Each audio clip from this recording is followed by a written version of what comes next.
आदाब दोस्तों, मैं सुबह अरशद कुक विद अवी में अवीज़ किचन से आपके साथ हूँ।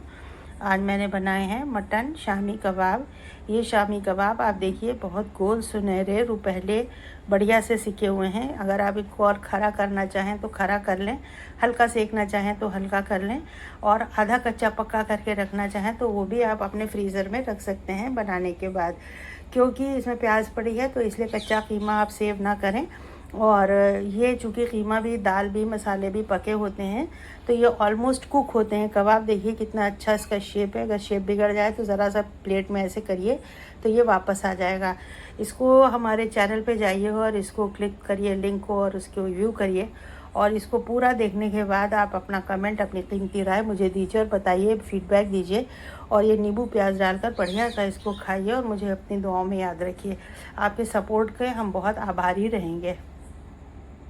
मटन शामी कबाब बनाने के लिए 1 किलो मैंने ये मटन ले लिया है। इसको मैंने हाथ से ही कुटवा लिया था देखिए, और ये थोड़ा दरदरा सा कीमा है। और ये मैंने 250 ग्राम दाल ले ली है, 250 ग्राम्स। तो 1 किलो ये लिया है, 250 ग्राम हम ये डालते हैं। ये हमारे गरम मसाले हैं, ये हमारे पास ज़ीरा है और धनिया है और मिर्चा है। धनिया हम ये नहीं डालते हैं, अभी हम धनिया निकालेंगे और साबुत धनिया जो है उसको हम थोड़ा सा दरोड़ के डालेंगे। नमक है और ये लहसुन, प्याज और अदरक है। करना ये है कि दाल, कीमा, गरम मसाले पिसे हुए, मिर्चा और ज़ीरा, ये सारी चीज़, ये सब चीज़ें हम पीस लेंगे। ज़ीरा इसमें मिलाएंगे 1 चम्मच। अब देखिए गरम मसालों में लौंग, इलायची, जायफल, जावित्री, बड़ी इलायची, और उसके अलावा एक छोटा सा टुकड़ा जायफल का, और ये थोड़ा सा स्टार अनाइस, थोड़ी काली मिर्चें हैं, और ये ज़ीरा 1 चम्मच मिला लेंगे। ठीक है, इसको हम पीस लेंगे। इसी में धनिया डाल के भी हम पीस लेंगे। इसका हम पेस्ट बना लेंगे पूरा सबका। और प्याज हम खड़ी भी डाल सकते हैं, लहसुन अदरक पेस्ट में भी है हमारे पास, तो हम पेस्ट ही डालेंगे, लेकिन आपको दिखाने के लिए यहाँ पे रख दिया है। और उसके बाद हम इसके अंदर 1 चम्मच कीमे के हिसाब से और आधा चम्मच दाल के हिसाब से, क्योंकि अभी हरे मसाले भी पड़ेंगे, तो ये सब मसाले हम इसके अंदर शामिल कर देंगे। प्रेशर कुकर लेते हैं, मसाले पीस लेते हैं, फिर आपको दिखाते हैं। देखिए ये मैंने कीमा इस बर्तन में डाल दिया है, और साथ में मैंने ये मसाले गरम पीस के डाल दिए हैं। ये धनिया मेरे पास ही, देखिए मैंने आपसे कहा था कि मैं धनिया डालूंगी। इसमें ज़रा सी सौंफ मिली है तो दोनों चीज़ें मिला के डाल दी हैं। और अब ये हम कच्चा ज़ीरा थोड़ा सा डाल दे रहे हैं और खुशबू के लिए।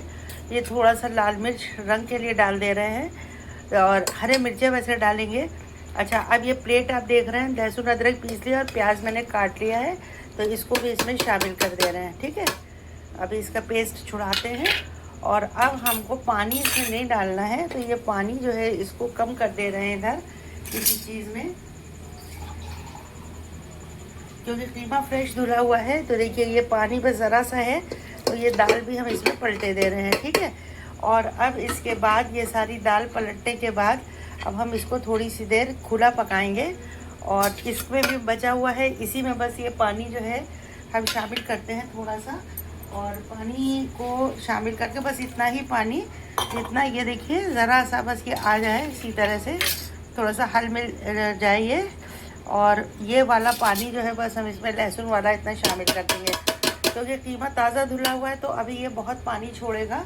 और अब हम इसको जो है इस स्टेज पर थोड़ा सा भी हम भाप देंगे, और उसके बाद हम इसको, मसाले ऊपर नीचे हो जाएंगे तो हम इसको जो है सीटी लगा देंगे। और आप देखिएगा थोड़ी देर में बहुत सारा पानी भी आ जाएगा। अभी हमने बिल्कुल भी पानी नहीं डाला है, थोड़ा मेसी हो रहा है, नमक वमक गिर गया है। अभी मैं साफ़ करती हूँ, देखिए नीचे तक दिखा दे रहे हैं, बिल्कुल भी पानी नहीं है। लेकिन अभी इसको हम खुला जब पकाएंगे तब आप देखिएगा इसके अंदर कितना पानी, कितना ज़्यादा शामिल हो जाएगा। नमक अच्छा जो स्कूप मेरा पड़ा रहता है वो 1.5 चम्मच मैंने डाला है। ठीक है, तो उसके बाद अब हमारा अगला स्टेप होगा हरा धनिया, हरा मिर्चा, अदरक और बारीक कटी हुई प्याज इसके अंदर मिलाने का, वो हम मिलाएंगे। ठीक है, अगर बाइंडिंग अच्छी आ रही हो तो ठीक है, वरना अगर जायका और बढ़ाना हो तो 1 अंडा भी डाल देंगे। चलिए इसको गैस पे चढ़ाते हैं, फिर मिलते हैं थोड़ी देर बाद। देखिए कुकर चढ़ा दिया है तेज़ आंच पर, इसको पकते हुए 4-5 मिनट हो गए हैं। और ये जो इसमें लहसुन अदरक था उसी कटोरी, उसी को ढक दिया था मैंने। इसको देख लेते हैं। अच्छा, मैं इसमें एक चीज़ डालना भूल गई थी, वो अभी मुझे याद आया कि ये जो था वो मेरे हाथ ज़रा सा स्लिप हो गया, फ़ोन ऊपर नीचे हो गया।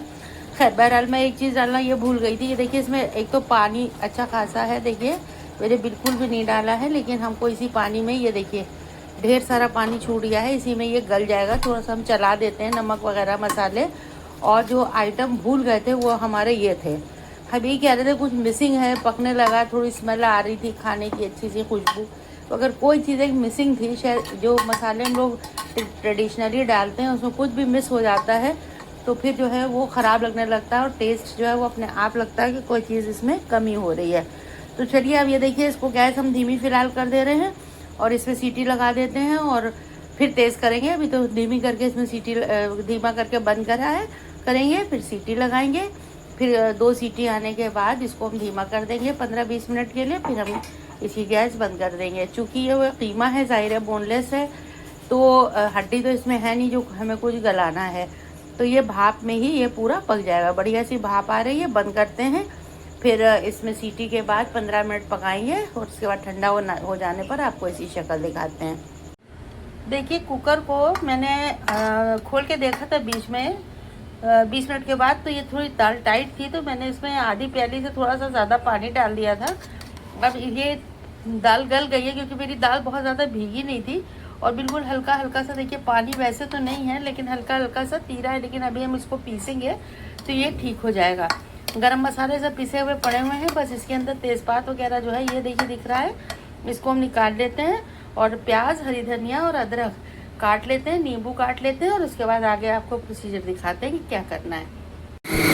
फूड प्रोसेसर में देखिए ये अच्छे से कीमा पीसना शुरू हो गया है। इसको अगर हम आपको दिखाते हैं, देखिए इसको अगर हम आपको खोल के दिखाएं तो ये इस तरह से पिस रहा है और काफ़ी ये पूरा 1 किलो की मटन जो था वो इसके अंदर आ गया है। और इसको ज़रा सा भी हम, और अभी इसका दाना बना हुआ है तो इसको ज़रा सी देर हम और चलाते हैं। और चाहे तो आप पल्स में पीसिए इसको और चाहे तो आप इसको डायरेक्ट पीसिए। ये मेरा बड़ा पुराना फूड प्रोसेसर है, इस तरह से आप पल्स में भी पीस सकते हैं और आप इसको लगातार तेज में चला दीजिए और 2 मिनट तक ऐसे ही चला दीजिएगा और फिर हम आपको खोल के दिखाते हैं। देखिए दोस्तों, ये मैंने प्याज चॉप कर ली है, अंडे वाली प्याज है ये, और ये मैंने अदरक कद्दूकस से निकाल ली है। अब देखिए 1 किलो में इतनी अदरक है, ये 1 मुट्ठी बन रही है। इसको इसके ऊपर ही मिला देते हैं और ये नींबू अलग अभी कर ले रहे हैं। नींबू का रस हम ये सब मिलाने के बाद में निचोड़ेंगे। और ये धनिया की पत्ती है, इनको सब हल कर दिया हमने, मिला दिया है।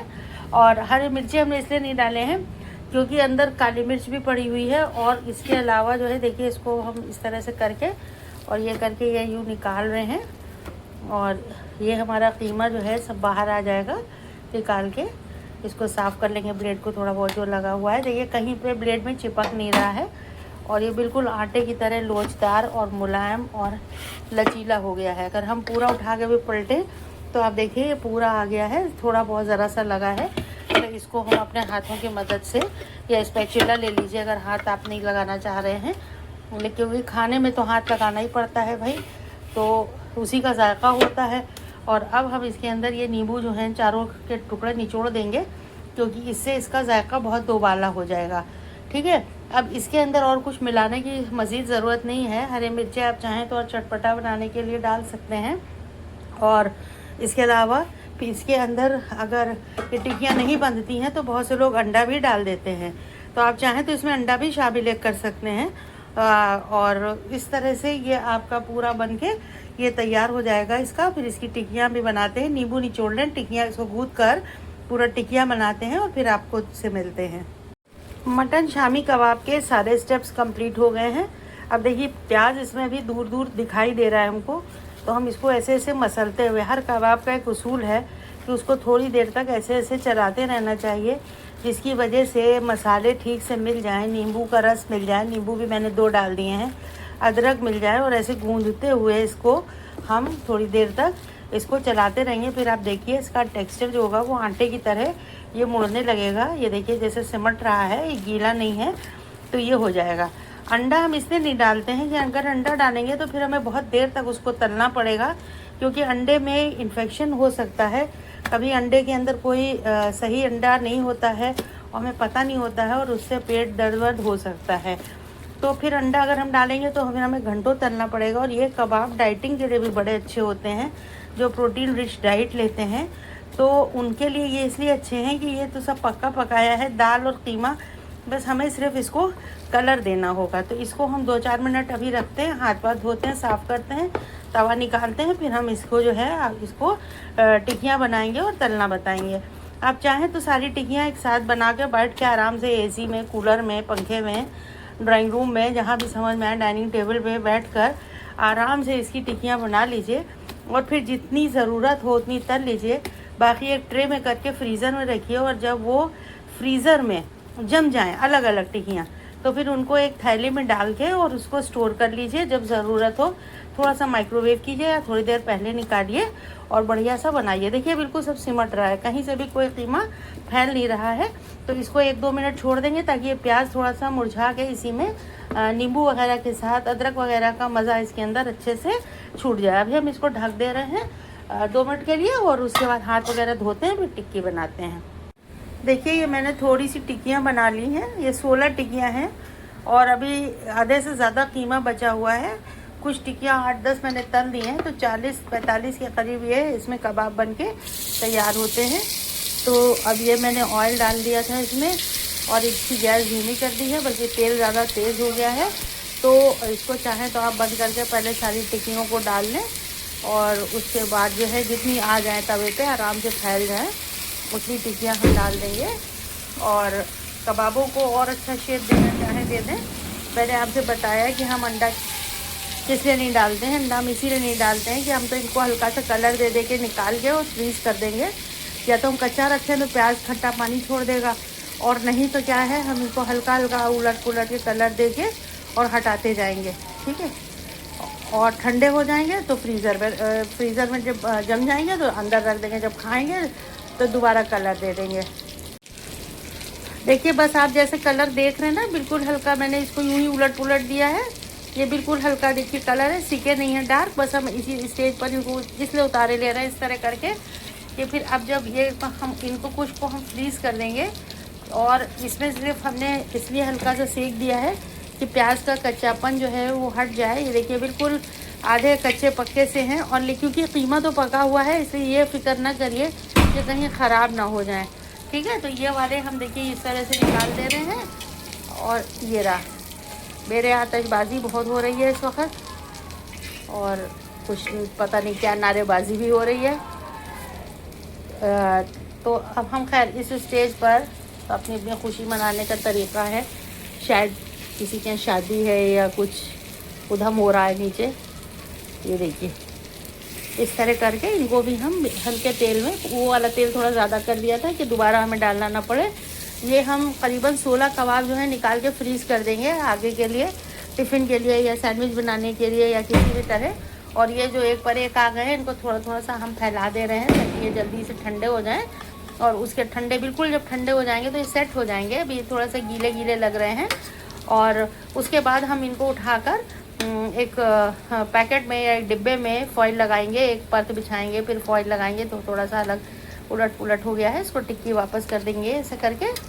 और उसके बाद फिर क्या करेंगे, फॉइल लगाने के बाद इसको हम एक परत बिछाइए, फिर फॉइल लगाइए, फिर दूसरी परत बिछा दीजिए। तो उस तरह से क्या होगा कि आपस में चिपकेंगे नहीं। जब आप फ्रीज़र से जितने निकालना चाहेंगे उतने आराम से निकाल सकते हैं। चलिए ये भी हल्के हो जाए, फिर बाकी वाले जो हैं वो ठीक से तलेंगे जो खाने के लिए इस्तेमाल होंगे। देखिए मैंने पीछे कबाब बना के रख लिए हैं और आगे वाले बिल्कुल धीमी आंच पे पड़े हुए हैं। ये जो थोड़े से निकाले थे इनको मैंने सेट कर दिया है। और अब हम ये वाले कबाब भी उठा के यहाँ रख रहे हैं। फिर ये हम डाइनिंग टेबल पे पंखे के नीचे हम ये थाली रख देंगे ताकि ये कबाब ठंडे हो जाएं। फिर हम इनको फ्रीज़ कर देंगे, ठीक है। ये देखिए बिल्कुल हल्के हल्के हैं। अच्छा, इस कबाब की खासियत ये है कि आप बिल्कुल तेल ना डालना चाहें तो बिल्कुल मामूली तेल में भी तलें, और चाहें तो बिल्कुल आप इसको चुरचुरा तलें, मर्ज़ी आपकी है। क्योंकि क्या है, ये ऑलरेडी ये पका हुआ है। अब बस हम ये ऐसे ही जल्दी जल्दी रख दे रहे हैं। और अब हम इसमें जो है ये प्रॉपर हम यहाँ से ऑयल लेंगे और हम इसके अंदर और ऑयल डालते हैं। देखिए यहाँ से हम तेल निकाल रहे हैं और ये हम यहाँ से निकाल कर एक कुप्पी भर के इस पर डाल दे रहे हैं। अब ये जो कबाब बन रहे हैं मेरे, ये खाए जाएंगे, अभी खाए जाएंगे, सुबह खाए जाएंगे। और ये हम इसको धीमी आंच पर बिल्कुल बिछा दे रहे हैं। अच्छा, टोटल मैंने गिने हैं 1 किलो में इस साइज़ के आपके करीबन 40 कबाब बन के तैयार होंगे। आप छोटे बनाना चाहें तो कम बनेंगे, ज़्यादा बन जाएंगे, और आपका और बड़े बड़े बनाएंगे तो ये बहुत छोटे हो जाएंगे। ठीक है, ज़्यादा जल्दी हो तो 2 तवे चढ़ा लीजिए। आज हमें जल्दी नहीं है, वरना अमूमन आप देखते हैं कि हम 2 तवे चढ़ा लेते हैं। तो ये जो कबाब होते हैं ये बड़े अच्छे, बड़े शानदार होते हैं। शेप पे बिगड़ रहा हो फिक्र ना करिए, जब ये ठंडे हो जाएंगे तो सर्व करते वक्त दोबारा ज़रा हाथ से टिकिया मोड़ लीजिएगा। ठीक है, तो ये हमारे इतने 16 कबाब इधर रख दिए मैंने, इतने ये पक रहे हैं, और सब तैयार हो जाए तो प्लेटिंग करके फिर फाइनली दिखाएंगे आपको। देखिए दोस्तों, थोड़े से कबाब जो फाइनल राउंड के थे वो ये इस पर सिक रहे हैं। आप देख रहे हैं कि बिल्कुल भी ऑयल नहीं है, फिर भी ये कितने अच्छे पक रहे हैं। ये देखिए दोनों तरफ से। और अगर इसमें अंडा पड़ा होता तो ये बिल्कुल पहले ही सेट हो जाते हैं, ज़रा सा भी अपना शेप को बिगाड़ते नहीं। लेकिन ये कोई शेप बिगड़ने वाली बात नहीं है। आपको खरे खाना हो आप खरे सेकिए, आपको हल्के खाना हो तो आप हल्के उतार लीजिए। हम दोनों तरह से कबाब ये उतारेंगे। अब हम इसकी गैस बंद कर देते हैं। देखिए, इसको भी पलट देते हैं, और ये जो ज़रा बहुत आगे पीछे हो जाए तो इसको चम्मच से बराबर कर लीजिए। ये मेरे बने हुए बहुत सारे कबाब रखे हुए हैं माशाल्लाह से, और ये मैंने इसको ज़रा सा बराबर किया, और ये 3 कबाब में निकाल दिए हैं मैंने। और अब हम नेक्स्ट और निकाल दे रहे हैं, ये देखिए। और ये इस तरह से मैं कबाब थोड़े थोड़े निकाल के और इसकी अभी प्लेटिंग करके हम आपको दिखाते हैं। अगर आपको ये और कुरकुरे खाना है तो आप इसमें तेल भर दीजिए। ठीक है, तो ये चुरचुरे टाइप के हो जाएंगे, लेकिन हमारे हिसाब से बहुत ज़्यादा ऑयल खाना अच्छी बात है नहीं, तो लिहाजा इसको जो है। और तवा देखिए बिल्कुल चिकना है, बिल्कुल लग रहा है जैसे नॉन स्टिक तवा हो या डोसे का तवा हो, इस टाइप का तवा ये हो चुका है। तो अब हम यहाँ से इन कबाबों को भी रिप्लेस कर दे रहे हैं अपनी प्लेट में। और उसके बाद देखिए अब ये 2 छोड़ देंगे, नहीं तो फिर बहुत ज़्यादा प्लेट भर जाएगी। इसको ज़रा सा सजाते हैं, इन दोनों कबाबों को और खरा होने देते हैं थोड़ी देर के लिए, क्योंकि गैस धीमे पे जल रही है। तो ये है 2-4 कबाब, कुछ लोग खरे खाते हैं तो उनके हिसाब से। और ये थोड़े से कलर दिए हुए कबाब हैं, इनको भी हम डिब्बे में रख के आपको दिखाएंगे कि किस तरह से हम इनको पैक करते हैं। चलिए मिलते हैं थोड़ी देर में। इसको इसके ऊपर ज़रा सी सजावट कर ले, फिर बताते हैं। लीजिए, कबाब की प्लेट आपके लिए बिल्कुल तैयार है। बढ़िया से सुनहरे लाल गोल कबाब, प्याज नींबू के साथ, प्याज के लच्छे चाहे रख लें। मेरे पास ये चॉप्ड प्याज थी थोड़ी सी, जो मैंने कबाबों में डाली थी। नींबू है, और इसके साथ चाहे आप टिक्की के तौर पे खाइए, चाहे शीरमाल से खाइए, पराठा, रोटी, ब्रेड, किसी चीज़ से भी इसको आप कंज्यूम करिए। ये बहुत ही मज़े के बहुत अच्छे कबाब हैं। नींबू निचोड़ के खाएंगे तो और मज़ा आएगा, लेकिन ऑलरेडी इसके अंदर 2 नींबू पड़े हुए हैं। हरी मिर्चें मैंने डाले नहीं हैं, आप चाहें तो इसमें हरी मिर्चें भी अलग से इसमें शामिल कर सकते हैं, क्योंकि मेरे यहाँ मिर्चा थोड़ा कम खाया जाता है। और ये एक अच्छी सी स्टोन की एक प्लेट है, इसके अंदर मैंने आपके लिए प्लेटिंग कर दी है। अब आपको मेरी ये डिश कैसी लग रही है ये बताइएगा, और वीडियो पे बने रहिएगा। और बहुत अच्छे से ये मटन कबाब बनाइए, फ्रीज़ करिए। और फ्रीज़ करने के लिए भी, हाँ, जैसे मैं आपको ये बताना चाह रही थी कि इन कबाबों को जैसे एक आप डब्बे में लगा लीजिए इस तरह से, फिर इस पर एक फॉइल का टुकड़ा बिछा लीजिए, फिर उसके ऊपर दूसरी लेयर लगा लीजिए, फिर फॉइल का टुकड़ा बिछा लीजिए, जितने भी कबाब हैं, फिर उस डिब्बे को उठा के फ्रीज़र में आप रख दीजिए। और जब आपको ज़रूरत हो तब आप तोड़ के कबाब अलग अलग होंगे निकाल लीजिए। उसको जो है आप आराम से ठंडा करिए, और मतलब नॉर्मल टेम्परेचर पे ठंडा करिए, मतलब नॉर्मल टेम्परेचर पे बर्फ़ से। और उसके बाद उसको तल लीजिए, या माइक्रोवेव कर लीजिए, या सैंडविचर में रख लीजिए। बहुत ज़बरदस्त लाजवाब कबाब बनते हैं। और मैं तो जब बहुत से सीरियल में देखती हूँ, अरे जाओ कबाब फ्राई कर लो चाय के साथ, और कुछ केक ले आओ, तो उस समय मेरा बहुत दिल चाहता है कि मैं भी कबाब खाने लगूँ। अक्सर ये होता है कि फिर मैं कबाब निकालती हूँ सीरियल बंद करके और कबाब खाती हूँ। आप समझ गए होंगे मैं किस तरह के सीरियल्स की बात कर रही हूँ। चलिए ठीक है, बहुत बहुत शुक्रिया देखने का, मेरे साथ बने रहने का। मेरे वीडियो में बने रहिए, पूरा अपनी मोहब्बतों का इजहार करिए, व्यू करिए, चैनल को लाइक, सब्सक्राइब और शेयर करिए। Thanks for watching. अपना बहुत सारा ख्याल रखिए।